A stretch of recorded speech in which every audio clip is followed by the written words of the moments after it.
If you want to change the world, start off by making your bed. If you make your bed every morning, you will have accomplished the first task of the day. It will give you a small sense of pride, and it will encourage you to do another task, and another, and another. And by the end of the day, that one task completed will have turned into many tasks completed. Making your bed will also reinforce the fact that the little things in life matter. If you can't do the little things right, you'll never be able to do the big things right. And if by chance you have a miserable day, you will come home to a bed that is made, that you made. And a made bed gives you encouragement that tomorrow will be better. To pass SEAL training, there are a series of long swims that must be completed. One is the night swim. Before the swim, the instructors joyfully brief the students on all the species of sharks that inhabit the waters off San Clemente. They assure you, however, that no student has ever been eaten by a shark, at least not that they can remember. But you are also taught that if a shark begins to circle your position, stand your ground. Do not swim away. Do not act afraid. And if the shark, hungry for a midnight snack, darts towards you, then summons up all your strength and punch him in the snout, and he will turn and swim away. There are a lot of sharks in the world. If you hope to complete the swim, you will have to deal with them. So if you want to change the world, don't back down from the sharks. Over a few weeks of difficult training, my SEAL class, which started with 150 men, was down to just 42. There were now 6 boat crews of 7 men each.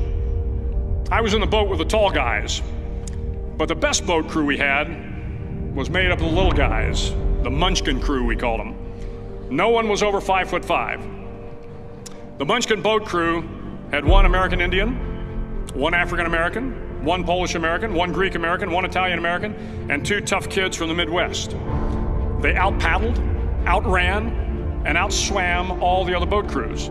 The big men in the other boat crews would always make good-natured fun of the tiny little flippers the Munchkins put on their tiny little feet prior to every swim.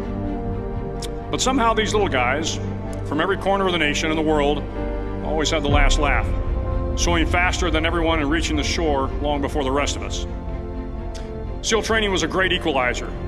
Nothing mattered but your will to succeed, not your color, not your ethnic background, not your education, not your social status. If you want to change the world, measure a person by the size of their heart, not by the size of their flippers. The 9th week of training is referred to as Hell Week. It is 6 days of no sleep, constant physical and mental harassment, and 1 special day at the Mud Flats. The Mud Flats are an area between San Diego and Tijuana where the water runs off and creates the Tijuana Sloughs, a swampy patch of terrain where the mud will engulf you. It is on Wednesday of Hell Week that you paddle down to the Mud Flats and spend the next 15 hours trying to survive the freezing cold, the howling wind, and the incessant pressure to quit from the instructors. As the sun began to set that Wednesday evening, my training class, having committed some egregious infraction to rules, was ordered into the mud. The mud consumed each man till there was nothing visible but our heads. The instructors told us we could leave the mud if only 5 men would quit. Only 5 men, just 5 men, and we could get out of the oppressive cold. Looking around the mud flat, it was apparent that some students were about to give up. It was still over 8 hours till the sun came up. 8 more hours of bone-chilling cold. The chattering teeth and the shivering moans of the trainees were so loud, it was hard to hear anything. And then one voice began to echo through the night. One voice raised in song. The song was terribly out of tune, but sung with great enthusiasm. One voice became 2, and 2 became 3, and before long, everyone in the class was singing. The instructors threatened us with more time in the mud if we kept up the singing, but the singing persisted, and somehow the mud seemed a little warmer, and the wind a little tamer, and the dawn not so far away. If I have learned anything in my time traveling the world, it is the power of hope, the power of one person, a Washington, a Lincoln, King, Mandela, even a young girl from Pakistan, Malala. One person can change the world by giving people hope. So if you want to change the world, start each day with a task completed. Find someone to help you through life. Respect everyone. Know that life is not fair and that you will fail often.